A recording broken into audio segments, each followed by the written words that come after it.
श्री गणेशाय नमः। जय सिया राम भक्तजनों, स्वागत है आप सभी का श्री रामचरितमानस के 18वें दिन की कथा में। लंका कांड। अंगद जी का रावण की सभा में चरण का जमाना। अंगद ने कहा, तुम्हारी सच्ची गुण ग्राहकता तो मुझे हनुमान ने सुनाई थी। उसने अशोक वन को बिंदवस तहस नहस करके तुम्हारे पुत्र को मारकर नगर को जला दिया था। तो भी तुमने अभी गुण ग्राहक को कारण यही समझा कि उसने तुम्हारा कुछ भी उपकार नहीं किया। तुम्हारा वही सुंदर स्वभाव विचार कर हे दशग्रीव, मैंने कुछ दृष्टता की है। हनुमान ने जो कुछ कहा था उसे आकर मैंने प्रत्यक्ष देख लिया कि तुम्हें न लज्जा है, न क्रोध है, न चिढ़ है। रावण बोला, अरे बानर, जब तेरी ऐसी बुद्धि है तभी तो तू बाप को खा गया। ऐसा वचन कहकर रावण हंसा। अंगद ने कहा, पिता को खाकर फिर तुमको भी खा डालता, परंतु अभी तुरंत कुछ और ही बात मेरी समझ में आ गई। अरे नीच अभिमानी, बाली के निर्मल जश का पात्र जानकर तुम्हें मैं नहीं मारता। रावण, जय तो बता कि जगत में कितने रावण हैं। मैंने जितने रावण अपने कानों से सुन रखे हैं उन्हें सुन। एक रावण तो बलि को जीतने में पताल में गया था, तब बच्चों ने उसे गुड़ साल में बांध रखा। बालक खेलते थे और जा जाकर उसे मारते थे। बलि को दया लगी तब उन्होंने उसे छुड़ा दिया। फिर एक रावण को सहस्र बाहु ने देखा और उसने दौड़कर उसके एक विशेष प्रकार के विचित्र जंतु की तरह पकड़ लिया। तमाशे के लिए वह उसे घर ले आया। तब पुलत्स्य मुनि ने जाकर उसे छुड़वाया। एक रावण की बात कहने में तो मुझे बड़ा संकोच हो रहा है। वह बहुत दिनों तक बालिक की कांख में रहा था। इनमें से तुम कौन से रावण हो? खींचना छोड़कर सच सच बताओ। रावण ने कहा, अरे मूर्ख, सुन, मैं वही बलवान रावण हूँ जिसकी भुजाओं की लीला करामत कैलाश पर्वत जानता है, जिसकी शूरता उमापति महादेव जी जानते हैं, जिन्हें अपने सिर रूपी पुष्प चढ़ा चढ़ाकर मैंने पूजा था। सिर रूपी कमलों को अपने हाथों से उतार उतार कर मैंने अनगिनत बार त्रिपुरारी शिव जी की पूजा की। अरे मूर्ख, मेरी भुजाओं का पराक्रम दिक्पाल जानते हो, जिनके हृदय में वह आज भी चुभ रहा है। दिग्गज दिशाओं के हाथी मेरी छाती की कठोरता को जानते हैं, जिनके भयानक दांत जब जब जाकर मैं उनसे जबरदस्ती भिड़ा मेरी छाती में कभी नहीं फूटे, अपना चिन्ह भी नहीं बना सके, बल्कि मेरी छाती से लगते ही वह मूली की तरह टूट गए। जिसके चलते समय पृथ्वी इस प्रकार हिलती है जैसे मतवाले हाथी के चढ़ते समय छोटी नाव। मैं वही जगत प्रसिद्ध प्रतापी रावण हूँ। अरे झूठी बकवास करने वाले, क्या तूने मुझको कानों से कभी नहीं सुना? उस रावण को तू छोटा कहता है और मनुष्य की बड़ाई करता है। अरे दुष्ट, असंभव, तुच्छ बांदर, अब मैं तेरा ज्ञान जान लिया। रावण के जय वचन सुनकर अंगद क्रोध से वचन बोले, अरे नीच अभिमानी, संभाल कर सोच समझ कर बोल। जिनका फरसा सहस्रबाहु की भुजाओं के रूप अपार वन को जलाने के लिए अग्नि के समान था, जिनके फरसा रूपी समुद्र की तीव्र धारा में अनगिनत राजा अनेकों बार डूब गए, उन परशुराम जी का गर्व जिन्हें देखते ही भाग गया। अरे अभागे दशीष, वह मनुष्य क्यों कर है? क्यों रे मूर्ख उदंड, श्री रामचंद्र जी मनुष्य है, कामदेव भी क्या धनुर्धारी है, और गंगा जी क्या नदी है, कामधेनु क्या पशु है, और कल्प वृक्ष क्या पेड़ है, अन्न भी क्या दान है, और अमृत क्या रस है, गरुड़ जी क्या पक्षी है, शेष जी क्या सर्प है। अरे रावण, चिंतामणि भी क्या पत्थर है। अरे मूर्ख सुन, बैकुंठ भी क्या लोक है, और श्री रघुनाथ जी अखंड भक्ति क्या और लाभों जैसा ही लाभ है। सेना समेत तेरा मान मत कर अशोक वन को उजाड़ कर नगर को जलाकर और तेरे पुत्र को मारकर जो लौट गए तो उनका कुछ भी न बिगाड़ सका। क्यों रे दुष्ट, वह हनुमान क्या बानर है? अरे रावण, चतुराई कपट छोड़कर सुन। कृपा के समुद्र श्री रघुनाथ जी का तू भजन क्यों नहीं करता?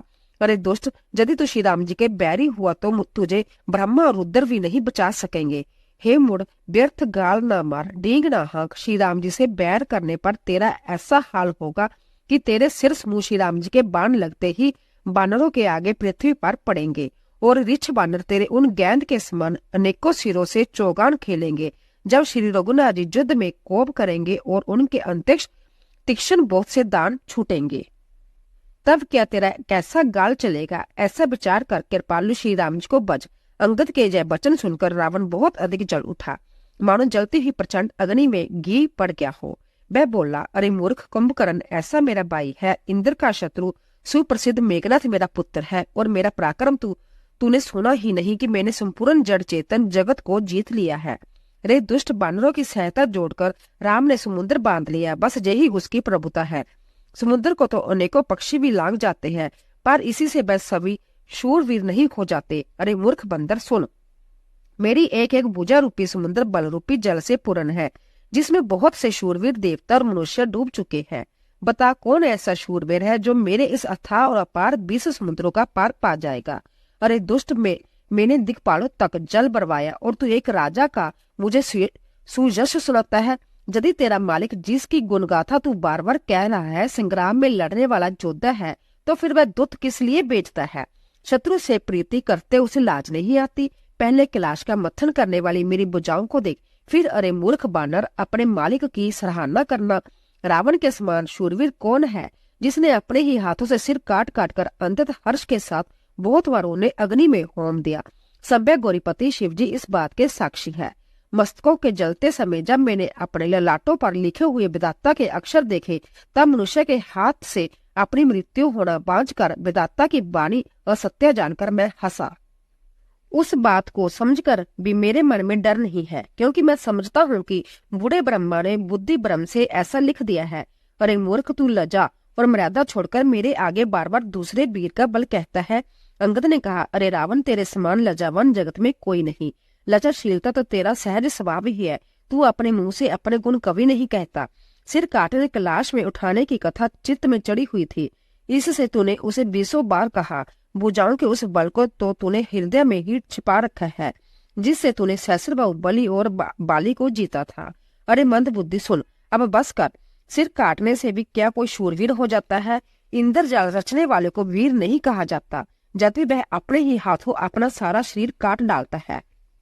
अरे मंदबुद्धि, समझकर देख, पतंगे मोहवश अंक आग में जल मरते हैं, गधों के झुंड बोलकर लाद कर चलते हैं, पर इस कारण वह शूरवीर नहीं कहलाते। अरे दुष्ट, अब बत बड़ा मत कर, मेरा वचन सुनो और अभिमान त्याग दे। हे दशमुख, मैं दूत की तरह संधि करने नहीं आया हूँ। श्री रघुवीर ने ऐसा विचार कर मुझे भेजा है। कृपालु श्री राम जी बार बार ऐसा कहते हैं कि सियार के मारने से सिंह को जश नहीं मिलता। अरे मूर्ख, प्रभु के वचनों को मन में समझकर ही मैंने तेरे कठोर वचन सहे हैं, नहीं तो तेरे मुंह तोड़कर मैं सीता जी को जबरदस्ती ले जाता। अरे अदम देवताओं की शत्रु, तेरा बल तो मैंने तभी जान लिया जब तू सुने में पराई स्त्री को हर लाया। तू राक्षसों का राजा और बड़ा अभिमानी है, परंतु मैं तो श्री रघुनाथ जी के सेवक सुग्रीव का दूत सेवक का भी सेवक हूँ। यदि मैं श्री राम जी के अपमान से ना डरूं तो तेरे देखते देखते ऐसा तमाशा करूं कि तुझे जमीन पर पटक कर तेरी सेना का सहार कर और तेरे गांव को चौपट नष्ट भ्रष्ट करके, अरे मूर्ख, तेरी जुक्ति स्त्री सहित जानकी जी को ले जाऊं। यदि ऐसा करूं तो भी इसमें कोई बड़ाई नहीं है। मरे हुए को मारने में कुछ भी बहादुरी नहीं है। बाम मार्गी, कामी, कंजूस, अंतद मूड, अति दरिंद्र, बदनाम, बहुत बूढ़ा, नित्य का रोगी, निरंतर क्रोध युक्त रहने वाला, भगवान विष्णु से विमुख, वेद और संतों का विरोधी, अपना ही शरीर पोषण करने वाला, पराई निंदा करने वाला और पाप की खान, महान पापी, जब 14 प्राणी जीते ही मुर्दे के समान है। अरे दुष्ट, ऐसा विचार कर मैं तुझे नहीं मारता। अब तू मुझ में क्रोध न पैदा कर, मुझे गुस्सा न दिला। अंगद के वचन सुनकर राक्षस राज रावण दांतों से होंठ काटकर क्रोधित होकर हाथ मलता हुआ बोला, अरे नीच बांदर, अब तू मरना ही चाहता है, इससे छोटे मुंह बड़ी बात कहता है। अरे मूर्ख बंदर, तू जिसके बल पर कड़ुए वचन बक रहा है, उसमें बल, प्रताप, बुद्धि अथवा तेज कुछ भी नहीं है। उसे गुणहीन और मानहीन समझकर ही तो पिता ने वनवास दे दिया। उसे एक तो वह उसका दुख, उस पर जुगती की स्त्री का विरह और फिर रात दिन मेरा डर बना रहता है। जिनके बल का तुझे गर्व है, ऐसा अनेकों मनुष्य को तो राक्षस रात दिन खाया करते हैं। अरे मूढ़, जिद छोड़कर समझ विचार कर। जब उसने श्री राम जी की निंदा की तब तो कपिश्रेष्ठ अंगद अंतत क्रोधित हुए, क्योंकि शास्त्र ऐसा कहते हैं कि जो अपने कानों से भगवान विष्णु और शिव की निंदा सुनता है उसे गोवध के समान पाप होता है। वानर श्रेष्ठ अंगद बहुत जोर से कटकटाए और उन्होंने तम कर जोर से अपने दोनों भुजदंडों को पृथ्वी पर दे मारा।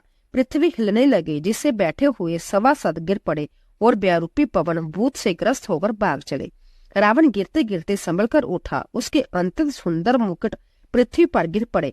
कुछ तो उसने उठाकर अपने सिरों पर सुधार कर रख लिया और कुछ अंगद ने उठाकर प्रभु श्री रामचंद्र जी के पास फेंक दिए। मुकुटों के तो आते देखकर बानर भागे, सोचने लगे, विधाता, क्या दिन में ही उल्कापात होने लगा, तारे टूटकर गिरने लगे, अथवा क्या रावण ने क्रोध करके 4 बज्जर चलाए हैं जो बड़े दाएं के साथ बेग से आ रहे हैं। प्रभु ने हंसकर कहा, मन में डरो नहीं, जे ना उल्का है, ना बज्र है और ना ही केतु जा राहु हुई है। अरे भाई, जय तो रावण के मुकुट है जो बाली पुत्र अंगद ने फेंके हुए जा रहे हैं। पवन पुत्र श्री हनुमान जी ने उछलकर उनको हाथ से पकड़ लिया और लाकर प्रभु के पास रख दिया। ऋक्ष और बानर तमाशा देखने लगे। उनका प्रकाश सूर्य के समान था। वहां सभा में क्रोध युक्त रावण सबसे क्रोधित होकर कहने लगा कि बंदर को पकड़ लो और पकड़कर मार डालो। अंगद जय सुनकर मुस्कुराने लगा। रावण फिर बोला, इसे मारकर सब योद्धा तुरंत दौड़ो और जहाँ कहीं ऋक्ष बानरों की पाव वहीं खा डालो। पृथ्वी को बंदरों से रहित कर दो और जाकर दोनों तपस्वी भाइयों राम और लखन को जीते जी पकड़ लो।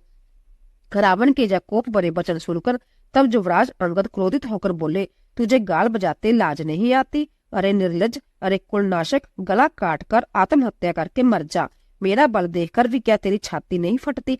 अरे स्त्री के चोर, अरे कुमार्ग पर चलने वाले, अरे दुष्ट पाप की राशि, मंदबुद्धि और कामी, तू स्नतिपात में क्या दुर्वचन बक रहा है? अरे दुष्ट राक्षस, तू काल के वश हो गया है। इसका फल तू आगे बानर और बालुओं के चपेटे लगने पर पावेगा। राम मनुष्य है, ऐसा वचन बोलते ही अरे अभिमानी, तेरी जीवें नहीं गिर पड़ती? इसमें संदेह नहीं है कि तेरी जीवें अकेले नहीं 12 सिरों के साथ रणभूमि में गिरेगी। रे दशकंद, जिसने एक ही बाण से बाली को मार डाला, वह मनुष्य कैसा है? अरे कुजाती, अरे जड, 20 आंखें होने पर भी तू अंधा है। तेरे जन्म को धिक्कार है। श्री रामचंद्र जी के बाण समूह तेरे रक्त के प्यास के प्यासे है, वे प्यासे ही रह जाएंगे। इस डर से अरे कड़वी बकवाद करने वाले नीच राक्षस, मैं तुझे छोड़ता हूँ। मैं तेरे दांत तोड़ने में समर्थ हूँ, पर क्या करूँ? श्री रघुनाथ जी ने मुझे आज्ञा नहीं दी। ऐसा क्रोध आता है कि तेरे 10 मुंह तोड़ डालूं और तेरी लंका को पकड़कर समुद्र में डुबा दूं। तेरी लंका गोलर के फल के समान है। तुम सब कीड़े उसके भीतर अज्ञानवश निडर होकर बस रहे हो। मैं बंदर हूँ, मुझे इस फल को खाते क्या देर थी, पर कृपालु श्री रामचंद्र जी ने वैसी आज्ञा नहीं दी। अंगद जी की जुक्ति सुनकर रावण मुस्कुराया और बोला, अरे मूर्ख, बहुत झूठ बोलना तूने कहाँ सीखा? बाली ने तो कभी ऐसा गाल नहीं मारा। जान पड़ता है तू तपस्वियों से मिलकर लवार हो गया है। अंगद ने कहा, अरे 20 भुजा वाले, यदि तेरी 10 जीवन मैंने नहीं उखाड़ ली तो सचमुच मैं लवार ही हूँ।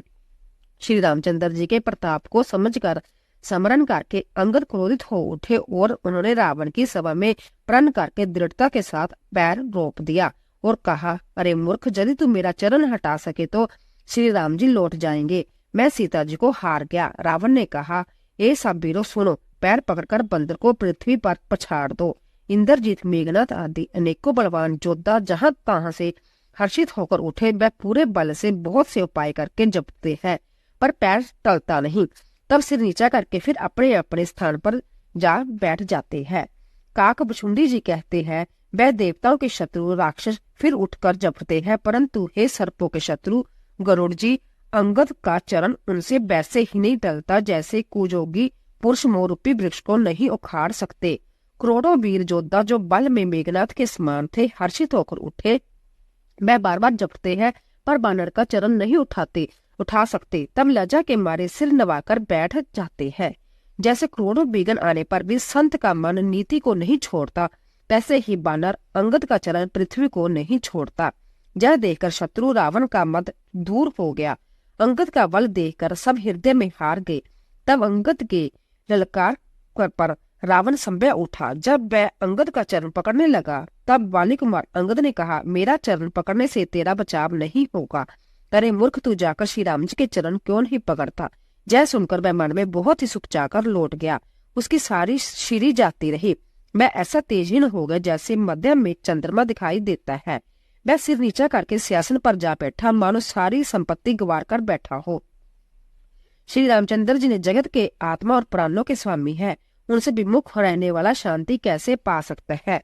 शिव जी कहते हैं, हे उमा, जिन श्री रामचंद्र जी के बहुओं के इशारे से विषम उत्पन्न होता है और फिर नाश को प्राप्त होता है, जो तृण को वज्र और वज्र को तृण बना देते हैं, अत्यंत निर्बल को महान प्रबल और महान प्रबल को अंततः निर्बल कर देते हैं, उनके दूत का प्रण कहो कैसे टल सकता है?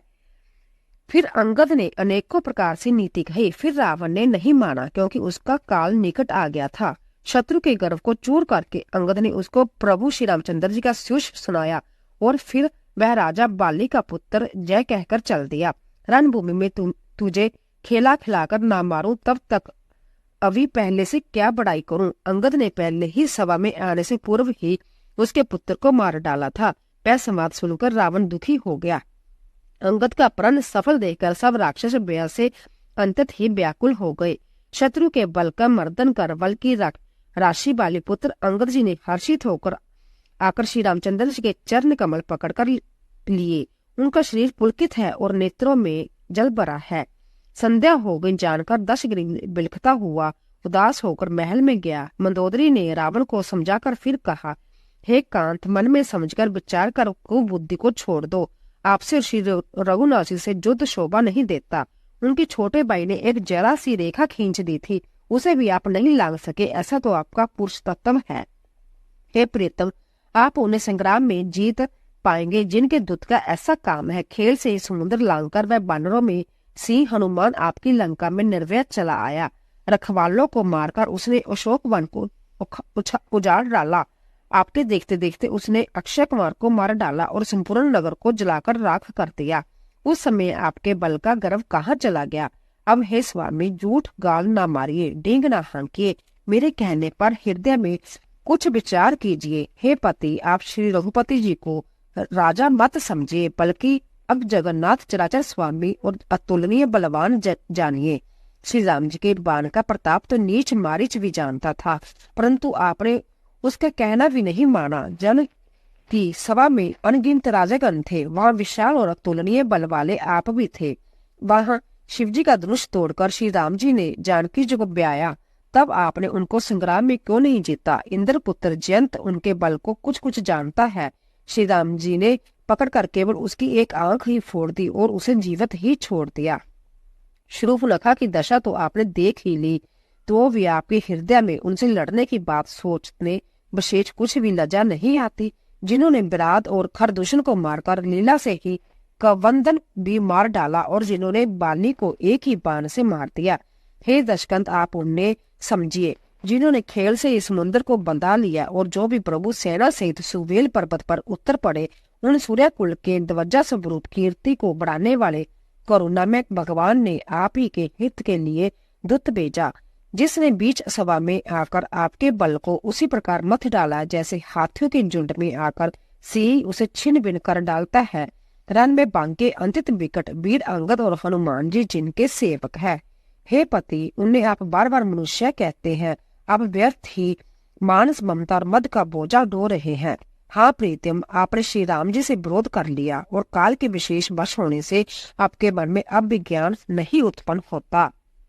काल दंड लाठी लेकर किसी को नहीं मारता, वह धर्म बल बुद्धि और विचार को हर लेता है। हे स्वामी, जिसका काल मरण समय निकट आ जाता है उसे आप ही की तरह ब्रह्म हो जाता है। आपके 2 पुत्र मारे गए और नगर जल गया, जो हुआ सो हुआ। हे प्रीतम, अब भी इस भूल की पूर्ति समाप्ति कर दीजिए। श्री राम जी से बैर त्याग दीजिए और हे नाथ, कृपा के समुद्र श्री रघुनाथ जी को बचकर निर्मल जश लीजिए। स्त्री के बाण के समान वचन सुनकर वह सवेरा होते ही उठकर सभा में चला गया और सारा ब्याह बुलाकर अंतत अभिमान में फूलकर सिंहासन पर जा बैठा। जहाँ सुवेल पर्वत श्री राम जी ने अंगद को बुलाया, उन्होंने आकर चरण कमलों में सिर नवाया। बड़े आदर से उन्हें पास बिठाकर खर के शत्रु कर पालू श्री राम जी हंसकर बोले, हे बाली के पुत्र, मुझे बड़ा कौतूहल है। हे तात, इसी से मैं तुमसे पूछता हूँ, सत्य कहना, जो रावण राक्षसों के कुल का तिलक है और जिसके अतुलनीय बाहुबल की जगत भर में दाग है, उसके 4 मुकुट तुमने फेंके। हे तात, बताओ तुमने उनको किस प्रकार से पाया। अंगद ने कहा, हे सर्वज्ञ, हे शरणागत को सुख देने वाले, सुनिए, वह मुकुट नहीं है, वह तो राजा के 4 गुण है। हे नाथ, वेद कहते हैं कि साम दान दंड और वेद यह चारों राजा के हृदय में बसते हैं। जह नीति धर्म के 4 सुंदर चरण है, किंतु रावण में धर्म का अभाव है, ऐसा जी में जानकर जयनाथ के पास आ गए। 10 शीश रावण धर्महीन प्रभु के पद से विमुख और काल के वश में है। इसीलिए हे कौशलराज, सुनिए, वह गुण रावण को छोड़कर आपके पास आ गए। अंगद की परम चतुरता पूर्ण उक्ति कानों से सुनकर उदार श्री रामचंद्र जी हंसने लगे। फिर बाली पुत्र ने किले की लंका के सब समाचार कहे। जब शत्रु के समाचार प्राप्त हो गए, तब श्री रामचंद्र जी ने सब मंत्रियों को पास बुलाया और कहा, लंका के 4 बड़े विकट दरवाजे हैं, उन पर किस तरह आक्रमण किया जाए, इस पर विचार करो। तब वानर राज सुग्रीव दक्षपति जाम्बन और विभीषण के हृदय में सूर्य कुल के भूषण श्री रघुनाथ जी का स्मरण किया और विचार करके उन्होंने कर्तव्य निश्चित किया। बानरों की सेना के 4 दल बनाए और उनके लिए जथा योग्य जैसा चाहिए वैसे सेनापति नियुक्त किए। फिर सब युद्धपतियों को बुला लिया और प्रभु का प्रताप कहकर सबको समझाया, जिसे सुनकर बानर सिंह के समान गर्जना करके दौड़े। वह हर्षित होकर श्री राम जी के चरणों में सिर नवाते हैं और पर्वतों के शिखर ले जाकर सब वीर दौड़ते हैं। कौशल राशि रघुवर जी की जय हो पुकारते हुए बालू और बानर गरजते और ललकारते हैं। लंका को अंतत श्रेष्ठ अजय किला जानते हुए भी बानर प्रभु श्री रामचंद्र जी के प्रताप से निडर होकर चले। चारों ओर से घिरी हुई बादलों की गटा की तरह लंका को चारों दिशाओं से घेर कर वह मुंह से ही डंके और बैरी बजाने लगे। महान बल की सीमा व बानर बालू सिंह के समान उच्च स्वर से श्री राम जी की जय, लक्ष्मण जी की जय, बानर राज सुग्रीव की जय ऐसी गर्जना करने लगे। लंका में बड़ा भारी कोहलाल मच गया। अंतत अहंकारी रावण ने उसे सुनकर कहा, बानरों की छिंटाई तो देखो। जय कहते हुए हंसकर उसने राक्षसों की सेना बुलाई। बंदर काल की प्रेरणा से चले आए हैं। मेरे राक्षस सभी भूखे हैं, विधाता ने इन्हें घर बैठे भोजन भेज दिया। ऐसा कहकर उस मूर्ख ने हठास किया। वह बड़े जोर से ठाका मारकर हंसा और बोला, हे वीरों, सब लोग चारों दिशाओं में जाओ और रिछ बानर सबको पकड़ पकड़ कर खाओ। शिवजी कहते हैं, हे हुमा, रावण को ऐसा अभिमान था जैसे चटेरी पक्षी पैर ऊपर की ओर करके सोता है, मानो आकाश को थाम लेगा। आज्ञा मांगकर और हाथों में उत्तम बिंदी पाल, सांगी, बर्शी, तोमर, मुदगर, प्रचंड फरसे, शूल, दुरादी, तलवार, परिंग और पहाड़ों के टुकड़े लेकर राक्षस चले। जैसे मूर्ख मांसाहारी पक्षी लाल पत्थरों का समूह देखकर उस पर टूट पड़ते हैं, पत्थरों पर लगने से चोंच टूटने का दुख उन्हें नहीं सूझता, वैसे ही जब बेसमझ राक्षस दौड़े। अनेकों प्रकार के अस्त्र शस्त्र और धनुष बाण धारण किए करोड़ों बलवान और रणधीर राक्षस वीर परकोटे कंगूरों पर चढ़ गए। वह परकोटे पर कंगूरों पर कैसे शोभित हो रहे हैं, मानो समेरू के शिखरों पर बादल बैठे हो। जुजाऊ, डोल और डंके आदि बज रहे हैं, जिनकी ध्वनि सुनकर योद्धाओं के मन में लड़ने का चाव होता है। अनगिनत नफीरी और बैरी बज रही है, जिन्हें सुनकर कायरों के हृदय में दरारें पड़ जाती है। उन्होंने जाकर अंतत विशाल शरीर वाले महान योद्धा बानर और बुलाओं के ठास समूह देखे। देखा कि वह रिछ वानर दौड़ते हैं, ऊंची नीची बिकट घाटियों को कुछ नहीं गिनते, पकड़ पकड़ पहाड़ों को फोड़कर रास्ता बना लेते हैं। करोड़ों योद्धा कटकटाते और गरजते हैं, दांतों से होंठ काटते और खूब डपटते हैं। उधर रावण की ओर इधर श्री राम जी की दुहाई बोली जा रही है। जय जय जय की ध्वनि होते ही लड़ाई छिड़ गई। राक्षस पहाड़ों के ढेर शिखरों को फेंकते हैं। बानर कूद कर उन्हें पकड़ लेते हैं और वापस उन्हीं की ओर चलाते हैं। प्रचंड बानर और बालू पर्वतों के टुकड़े लेकर किले पर डालते हैं। वह झपटते हैं और राक्षसों के पैर पकड़कर उन्हें पृथ्वी पर पटक कर भाग चलते हैं और फिर ललकारते हैं। बहुत ही चंचल और बड़े तेजस्वी बानर बालू बड़ी फुर्ती से उछलकर किले पर चढ़ चढ़कर गए और जहां तहां महलों में घुसकर श्री राम जी का जश्न गाने लगे। फिर एक एक राक्षसों की पकड़कर वह बानर भाग चले। ऊपर आप और नीचे राक्षस योद्धा इस प्रकार वह किले पर से धरती पर आ गिरते हैं।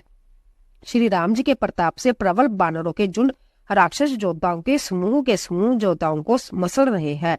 बानर फिर जहां तहां किले पर चढ़ गए और प्रताप में सूर्य के समान श्री रघुवीर की जय बोलने लगे। राक्षसों के झुंड वैसे ही भाग चले जैसे जोर के हवा चलने पर बादलों के समूह तितर बितर हो जाते हैं। लंका नगरी में बड़ा बारीक हाहाकार मच गया। बालक, स्त्रियां और रोगी असमर्था के कारण रोने लगे। सब मिलकर रावण को गालियां देने लगी कि राजा करते हुए इसने मृत्यु को बुला लिया है। रावण ने जब अपनी सेना का विचलित होना कानों से सुना, तब भागते हुए योद्धाओं को लौटाकर वह क्रोधित होकर बोला, मैं जिसे रन से पीठ देकर भागा हुआ अपने कानों से सुनूंगा, उसे संभव भयानक दुधारी तलवार से मारूंगा। मेरा सब कुछ खाया बांति बांति के भोग किए और अब रणभूमि में प्राण प्यारे हो गए। रावण के उग्र कठोर वचन सुनकर सब वीर डर गए और लज्जित होकर क्रोध करके युद्ध के लिए लौट चले। रण में शत्रु के सम्मुख युद्ध करते हुए मरने में ही वीर की शोभा है, जय सोचकर तब उन्होंने प्राणों का लोभ छोड़ दिया। बहुत से अस्त्र शस्त्र धारण किए। सब वीर ललकार कर भिड़ने लगे। उन्होंने परिंगों और त्रिशूलों से मार मार कर सब रिछ बानरों को व्याकुल कर दिया। शिवजी कहते हैं, बानर व्याकुल होकर डर के मारे घबरा कर भागने लगे। यद्यपि हे उमा, आगे चलकर वह ही जीतेंगे। कोई कहता है अंगद हनुमान कहाँ है, बलवान नल नील और देवेंद्र कहाँ है। हनुमान जी ने जब अपने दल को बिकल भयभीत हुआ सुना, उस समय में बलवान पश्चिम द्वार पर थे। वहां उनसे मेघनाथ युद्ध कर रहा था। वह द्वार टूटता न था, बड़ी भारी कठिनाई हो रही थी। तब पवन पुत्र हनुमान जी के मन में बड़ा भारी क्रोध हुआ। वह काल के समान योद्धा बड़े जोर से गरजे और कूद कर लंका के किले पर आ गए और पहाड़ लेकर मेघनाथ की ओर दौड़े। रथ तोड़ डाला, सारथी को मार गिराया और मेघनाथ की छाती में लात मारी। दूसरा सारथी मेघनाथ को व्याकुल जानकर उसे रथ में डालकर तुरंत घर ले आया। इधर अंगद ने सुना कि पवन पुत्र हनुमान जी किले पर अकेले ही गए हैं, तो रण में बांके वाले पुत्र बानर के खेल की तरह उछलकर किले पर चढ़ गए। युद्ध में शत्रुओं के विरुद्ध दोनों बानर क्रुद्ध हो गए। हृदय में श्री राम जी के प्रताप का स्मरण करके दोनों दौड़कर रावण के महल पर जा चढ़े और कौशल राज श्री राम जी की दुहाई बोलने लगे। उन्होंने कलश सहित महल को पकड़कर ढा दिया। यह देखकर राक्षस राज रावण डर गया। सब स्त्रियां हाथों से छाती पीटने लगी और कहने लगी, अब की बार दो उत्पाती बानर एक साथ आ गए। बानर लीला करके गुड़ की देकर दोनों उनको डराते हैं और श्री रामचंद्र जी का सुंदर जश सुनाते हैं। फिर सोने की खंभों को हाथों से पकड़कर उन्हें परस्पर कहा कि अब उत्पात आरंभ किया जाए। वह गरजकर शत्रु की सेना के बीच में कूद पड़े और अपने बारी बुझवाल से उसका मर्दन करने लगा। किसी की लात से और किसी की थप्पड़ से खबर लेते हैं और कहते हैं कि तुम श्री राम जी को नहीं जानते, उनको नहीं बजते, उसका जय फल लो। एक वो दूसरे से रगड़कर मसल डालते हैं और सिरों को तोड़कर फेंकते हैं। वह सिर जाकर रावण के सामने गिरते हैं और ऐसे फूटते हैं मानो दही के कूड़े फूट गए हो। जिन बड़े बड़े मुखियों प्रधान सेनापतियों को पकड़ पाते हैं, उनके पैर पकड़कर उन्हें प्रभु के पास फेंक देते हैं। विभीषण जी उनके नाम बतलाते हैं और श्री राम जी उन्हें भी अपना दाम परम दाम दे देते हैं। ब्राह्मणों का मांस खाने वाले वह नरभोजी दुष्ट राक्षस भी वह परम गति पाते हैं, जिसकी जोगी विजाचना किया करते हैं, परंतु सहज में नहीं पाते। शिव जी कहते हैं, हे उमा, श्री राम जी बड़े ही कोमल हृदय और करुणा के खान है। वह सोचते हैं कि राक्षस मुझे भेदभाव से ही सही स्मरण तो करते हैं। ऐसा हृदय में जानकर वह उन्हें परम गति अर्थात मोक्ष देते हैं। हे भवानी, कहो तो ऐसे कृपालु और कौन है। प्रभु का ऐसा स्वभाव सुनकर भी जो मनुष्य ब्रह्म त्याग कर उनका भजन नहीं करते, वह अंतत मंद बुद्धि और परम भाग्यहीन है। श्री राम जी कहा कि अंगद और हनुमान जी किले में घुस गए हैं। दोनों बानर लंका में विध्वंस करते कैसे शोभा देते हैं, जैसे दो मंदरांचल समुद्र को मथ रहे हो।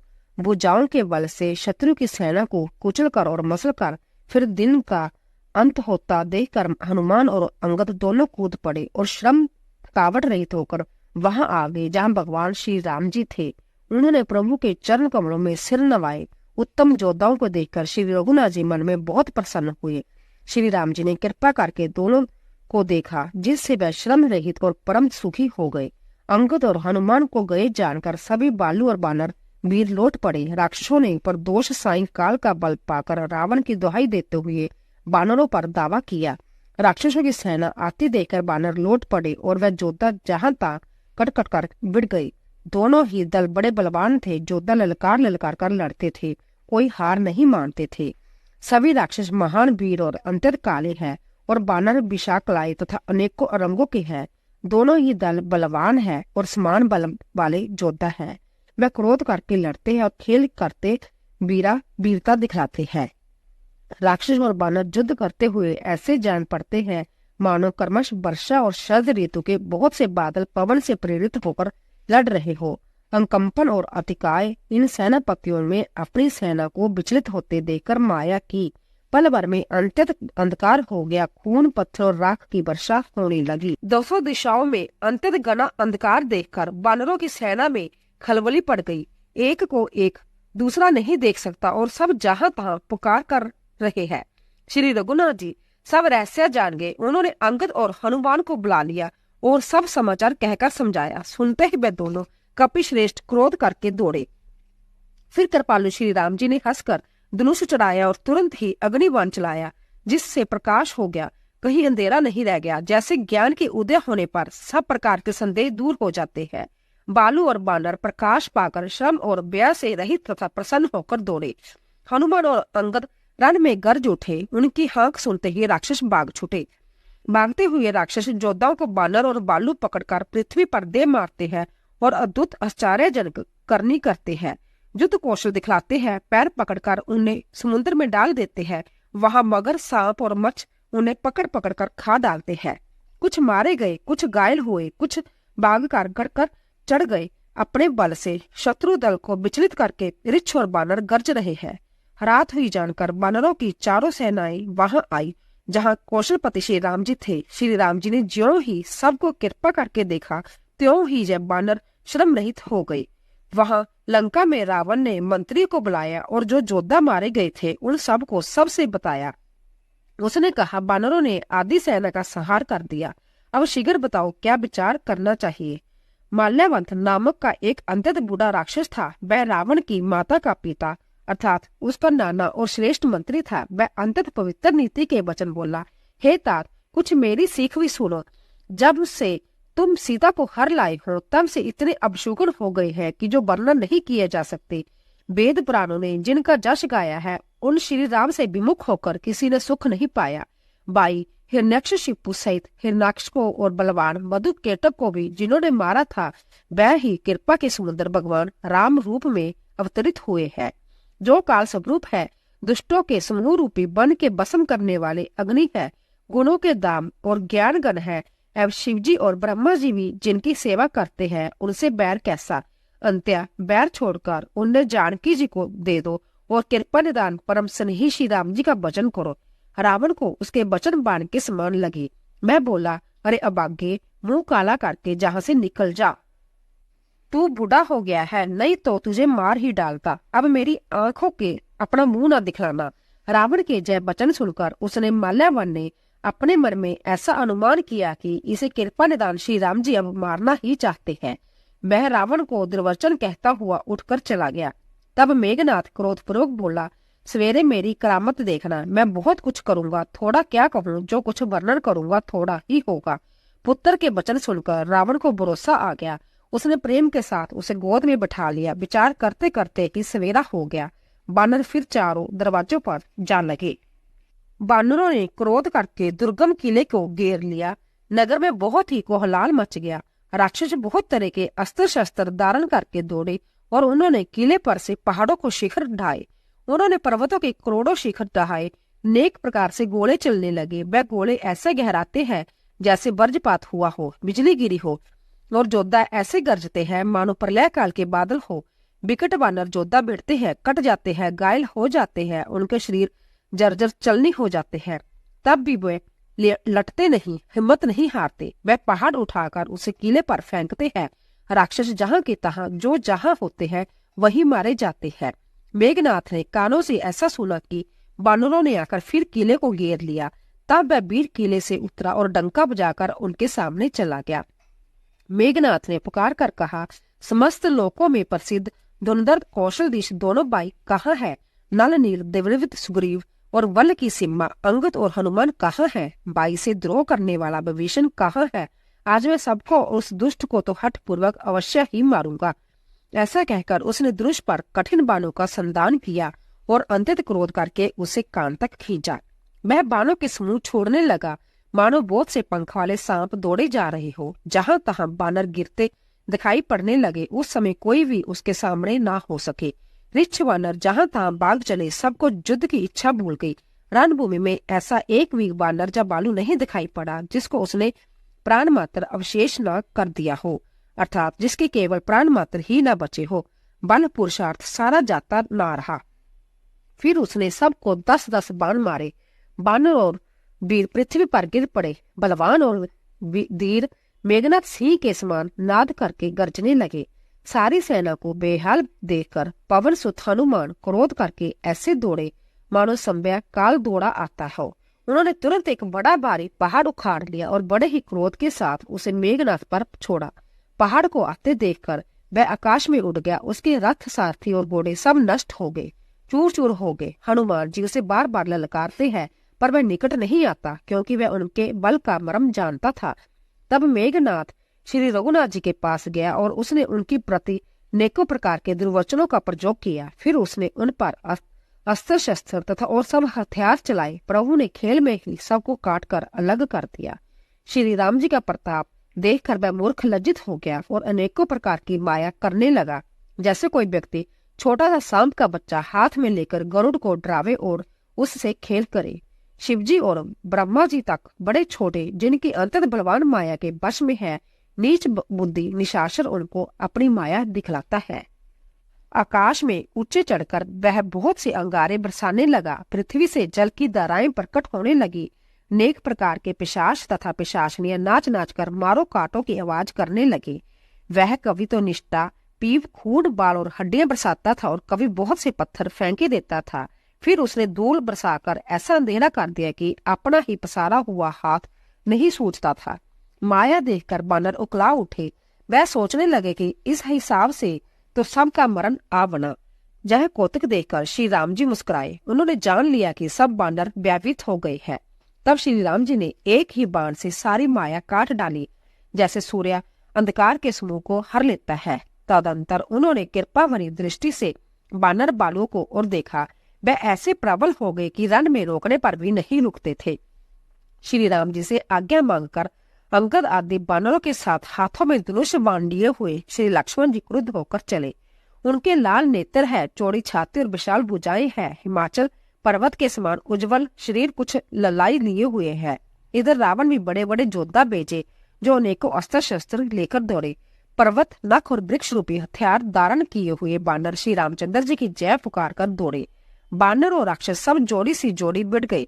इधर और उधर दोनों ओर जय की इच्छा कम ना थी, अर्थात प्रबल थी। बानर उनको गुस्सों और लातों से मारते हैं, दांतों से काटते हैं। विजयशील बानर उन्हें मारकर फिर डांटते भी है। मारो मारो, पकड़ो पकड़ो, पकड़कर मार दो, सिर तोड़ दो और भुजाएं पकड़कर उखाड़ लो।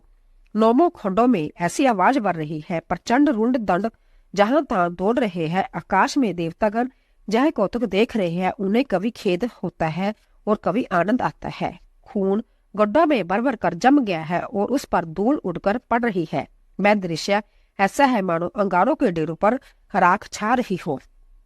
घायल वीर कैसे शोभित है, जैसे फूले हुए पलास के पेड़। लक्ष्मण और मेघनाथ दोनों योद्धा अंतत क्रोध करके एक दूसरे से भिड़ते हैं।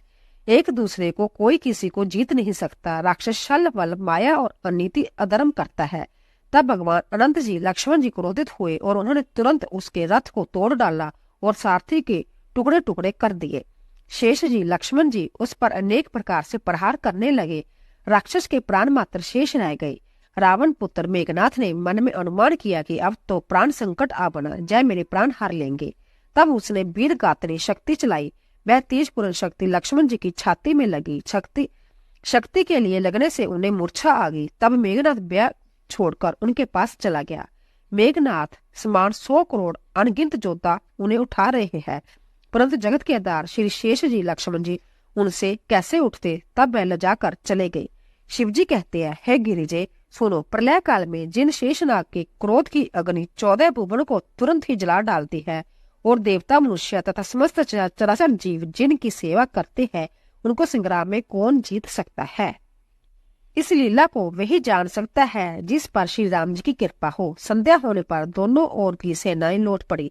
सेनापति अपने अपनी सेनाएं संभालने लगे। व्यापक ब्रह्मा, अजमेय संपूर्ण ब्राह्मण के ईश्वर और करुणा की खान श्री रामचंद्र जी ने पूछा, लक्ष्मण कहाँ है? तब तक हनुमान उन्हें ले आए। छोटे भाई को इस दशा में देखकर प्रभु ने बहुत ही दुख माना। जांबावान ने कहा, लंका में सुषेण वेद रहता है, उसे ले आने के लिए किसको भेजा जाए? हनुमान जी छोटा रूप धरकर गए और सुषेण को उसके घर समेत तुरंत ही उठा लाए। सुषेण ने आकर श्री राम जी के चरण बंधनों में सिर नवाया। उसने पर्वत और औषध का नाम बताया और कहा कि हे पवन पुत्र, औषधि लेने जाओ। श्री राम जी के चरण कमलों को हृदय में रखकर पवन पुत्र हनुमान जी अपना बल बखना कर, अर्थात मैं अभी लिए आता हूँ, ऐसा कहकर चले। उधर एक गुप्तचर ने रावण को इस रहस्य की खबर दी। तब रावण कालनेमी के घर आया। रावण ने उसको सारा मर्म बतलाया। कालनेमी ने सुना और बार बार सिर पीटा, खेद प्रकट किया। उसने कहा, तुम्हारे देखते देखते जिसने नगर जला डाला उसका मार्ग कौन रोक सकता है? श्री रघुनाथ जी का वचन करके तुम अपना कल्याण करो। हे नाथ, झूठी बकवास छोड़ दो। नेत्रों को आनंद देने वाले नील कमल के समान सुंदर श्याम शरीर अपने हृदय में रखो। मैं तू भेदभाव और ममता रूपी मूर्ता को त्याग दो। महामोह अज्ञान रूपी रात्रि में सो जाग उठो। जो काल रूपी सर्प का भी रक्षक है, खरी स्वप्न में भी वह रन में जीता जा सकता है। उसकी यह बातें सुनकर रावण बहुत ही क्रोधित हुआ। तब काल ने भी मन में विचार किया कि इसके हाथ में मरने की अपेक्षा श्री राम जी के दूत के हाथ से ही मरूं तो अच्छा है। यह दुष्ट तो पाप शून्य में रत है। वह मन ही मन ऐसा कहकर चला और उसने मार्ग में माया रची, तालाब, मंदिर और सुंदर बाग बनाया। हनुमान जी ने सुंदर आश्रम देखकर सोचा कि मुनि से पूछकर जल पी लूं, जिससे थकावट दूर हो जाए। राक्षस वहां कपट से मुनि का वेश बनाए विराजमान था। वह मूर्ख अपनी माया से मायापति के दूत को मोहित करना चाहता था। मारुति ने उसके पास जाकर मस्तक नवाया। वह श्री राम जी के गुणों की कथा कहने लगा। मैं बोला, रावण और राम में महान युद्ध हो रहा है। राम जी जीतेंगे, इसमें संदेह नहीं है। हे भाई, मैं जहाँ रहता हुआ ही सब देख रहा हूँ। मुझे ज्ञान दृष्टि का बहुत बड़ा बल है। हनुमान जी उनसे जल मांगा तो उसने कमंडल में दे दिया। हनुमान जी ने कहा, थोड़े जल से मैं तृप्त नहीं होने का। तब वह बोला, तालाब में स्नान करके तुरंत लौट आओ तो मैं तुम्हें दीक्षा दूं, जिससे तुम ज्ञान प्राप्त करो। तालाब में प्रवेश करते ही एक मगरी ने उकलाकर उसे समय हनुमान जी का पैर पकड़ लिया। हनुमान जी ने उसे मार डाला। तब वह दिव्या देह धारण करके विमान पर चढ़कर आकाश को चली गई। उसने कहा, हे बानर, मैं तुम्हारे दर्शन से पाप रहित हो गई। हे तात, श्रेष्ठ मुनि का श्राप मिट गया। हे कपि, यह मुनि नहीं है, गौर निशाचर है। मेरा वचन सत्य मानो। ऐसा कहकर जो ही वह अप्सरा गई तो ही हनुमान जी निशाचर के पास गए। हनुमान जी ने कहा, हे मुनि, पहले गुरु दक्षिणा ले लीजिए, पीछे आप मुझे मंत्र दीजिएगा। हनुमान जी ने उसके सिर को पूंछ से में लपेट कर उसे पछाड़ दिया। मरते समय उसने अपना राक्षसी शरीर प्रकट किया। उसने राम राम कहकर प्राण छोड़े। जय उसके मुंह से राम नाम का उच्चारण सुनकर हनुमान जी मन में हर्षित होकर चले। उन्होंने पर्वत को देखा पर औषध ना पहचान सके। तब हनुमान जी ने एकदम से पर्वत ही उखाड़ लिया। पर्वत लेकर हनुमान जी रात में ही आकाश मार्ग से दौड़ चले और अयोध्यापुरी के ऊपर पहुंच गए। भरत जी ने आकाश में अत्यंत विशाल स्वरूप देखा। तब मन में अनुमान किया कि यह कोई राक्षस है। उन्होंने कान तक धनुष को खींचकर बिना फल का एक बाण मारा। बाण लगते ही हनुमान जी राम राम रघुपति का उच्चारण करते हुए मूर्छित होकर पृथ्वी पर गिर पड़े। प्रिय बचन राम नाम सुनकर भरत जी उठ कर दौड़े और बड़ी उतावली से हनुमान जी के पास आए। हनुमान जी का व्याकुल देखकर उन्हें हृदय से लगा लिया। बहुत तरह से जगाया पर वह जागते न थे। तब भरत जी का मुख उदास हो गया। वह मन में बड़े दुखी हुए और नेत्रों में विषाद के आंसू का जल भरकर जय वचन बोले, जिस विधाता ने मुझे श्री राम जी से विमुख किया है, उसी ने फिर जब भयानक दुख भी दिया। यदि मन वचन और शरीर से श्री राम जी के चरण कमलों में मेरा निष्कपट प्रेम हो और यदि श्री रघुनाथ जी मुझ पर प्रसन्न है तो जय बानर थकावट और पीड़ा से रहित हो जाए। जय वचन सुनते ही कपिराज हनुमान जी कौशलपति श्री रामचंद्र जी की जय हो कहते हुए उठ बैठे। भरत जी ने बानर हनुमान जी को हृदय लगा लिया। उनका शरीर पुलकित हो गया और नेत्रों में जल भर आया। रघुकुल तिलक श्री रामचंद्र जी का स्मरण करके भरत जी के हृदय में प्रीति समाती न थी। भरत जी बोले, हे तात, छोटे भाई लक्ष्मण तथा माता जानकी सहित सुख निदान श्री राम जी की कुशल को हो। बानर हनुमान जी ने संक्षेप में सब कथा कही। सुनकर भरत जी दुखी हुए और मन में पछताने लगे।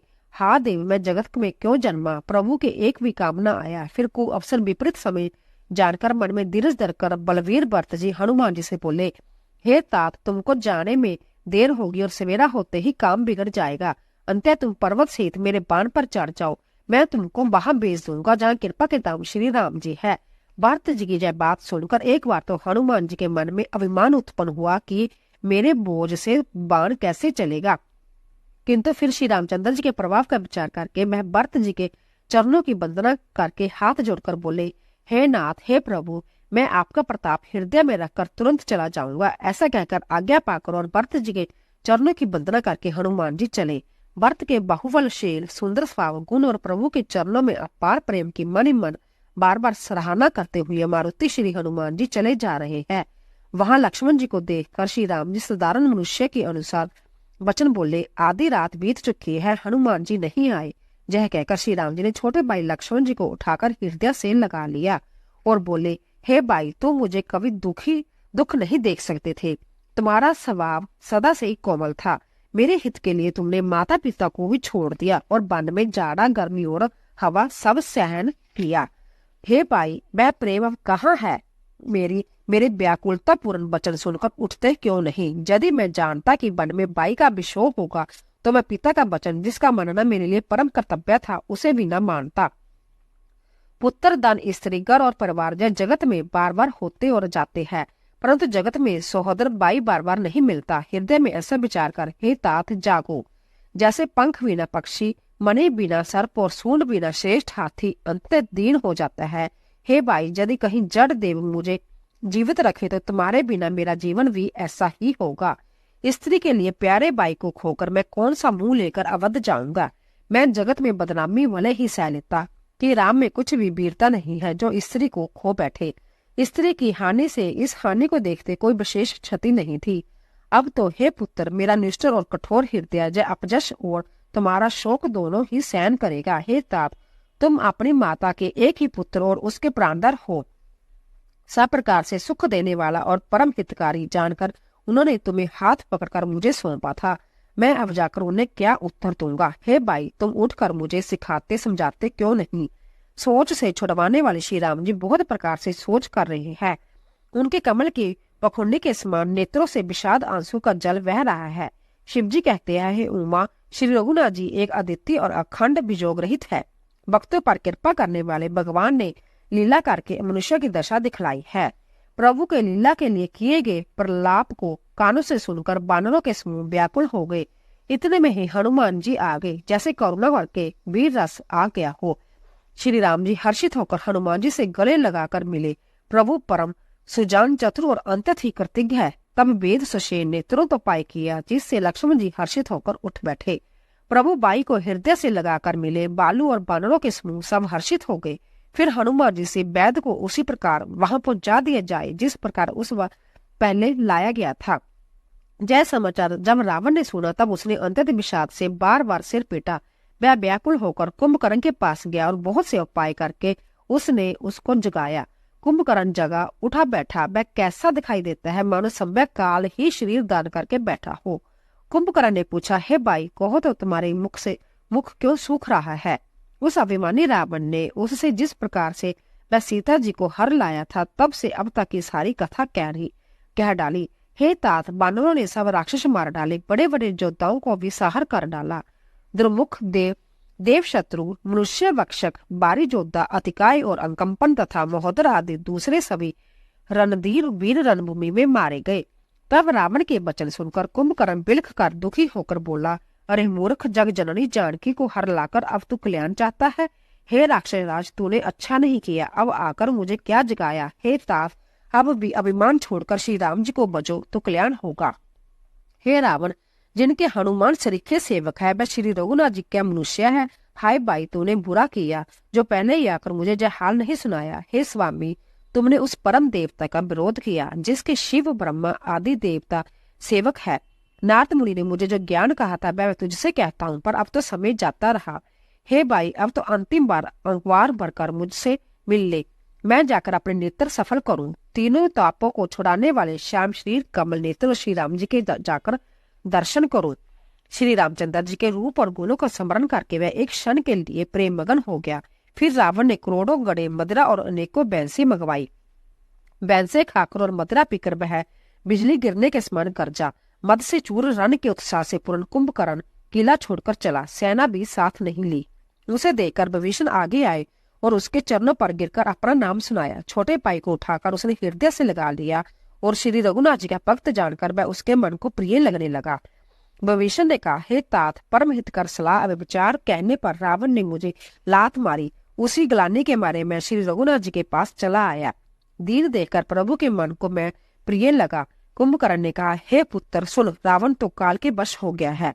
उसके सिर पर मृत्यु नाच रही है। वह क्या अब उत्तम शिक्षा मान सकता है? हे विभीषण, तू धन्य है, धन्य है, धन्य है तात, तू राक्षस कुल का भूषण हो गया। हे भाई, तुमने अपने कुल को देदीम्यान कर दिया, जो शोभा और सुख के समुद्र श्री राम जी को बचा। मन वचन और कर्म से कपट छोड़कर रणधीर श्री राम जी का भजन करना। हे भाई, मैं काल मृत्यु के वश हो गया हूँ, मुझे अपना प्राय नहीं सूझता, इसलिए अब तुम जाओ। भाई के वचन सुनकर विभीषण लौट गए और वहां आए जहाँ त्रिलोकी के भूषण श्री रामचंद्र जी थे। विभीषण ने कहा, हे नाथ, पर्वत के समान विशाल देह वाला रणधीर कुंभकर्ण आ रहा है। बानरों के सब कानों से इतना सुना तब वह बलवान किलकार दौड़े, वृक्ष और पर्वत उखाड़ कर उठा लिए और क्रोध से दांत कटकर उन्हें सिर ऊपर डालने लगे। ऋक्ष बानर एक एक बार में ही करोड़ों पहाड़ों के शिखरों से उस पर प्रहार करते हैं, परंतु इससे ना तो उसका मन ही मुड़ा और ना ही शरीर ही टाले टला। जैसे मदार के फलों की मार से हाथी पर कुछ भी असर नहीं होता। तब हनुमान जी ने उसे एक गुस्सा मारा जिससे वह व्याकुल होकर पृथ्वी पर गिर पड़ा और सिर पीटने लगा। फिर उसने उठकर हनुमान जी को मारा। वह चक्कर खाकर तुरंत ही पृथ्वी पर गिर पड़े। फिर उसने नल नील को पृथ्वी पर पछाड़ दिया और दूसरे योद्धाओं को भी जहां तहां पटक पटक कर डाल दिया। बानर सेना भाग चली, सब अंतर्व्यापित हो गए, कोई सामने नहीं आता। सुग्रीव समेत अंगद जी के बानरों को मूर्छित करके फिर वह अपरिमित बल की सीमा कुंभकर्ण बानर सुग्रीव को काक्ष में दाव कर चला। शिवजी कहते हैं, हे उमा, श्री रघुनाथ जी वैसे ही नरलीला कर रहे हैं जैसे गरुड़ सर्पों को समूह में मिलकर खेलते हो। जो बहों के इशारे मात्र से काल को भी खा जाता है, उसे कहीं ऐसी लड़ाई शोभा देती है। भगवान इसके द्वारा जगत को पवित्र करने वाली वह कीर्ति फैलाएंगे जिसे गा गा कर मनुष्य भव सागर से तर जाएंगे। मूर्छा जाती रही तब मूर्ति हनुमान जी जागे और वह सुग्रीव को खोजने लगे। सुग्रीव की भी मूर्छा दूर होगी तब वह मुर्दे से होकर खिसक गए, कांख से नीचे गिर पड़े। कुंभकर्ण ने उनका मृतक जाना। उन्होंने कुंभकर्ण के नाक कान दांतों से काट लिए और फिर गर्ज कर आकाश की ओर चले।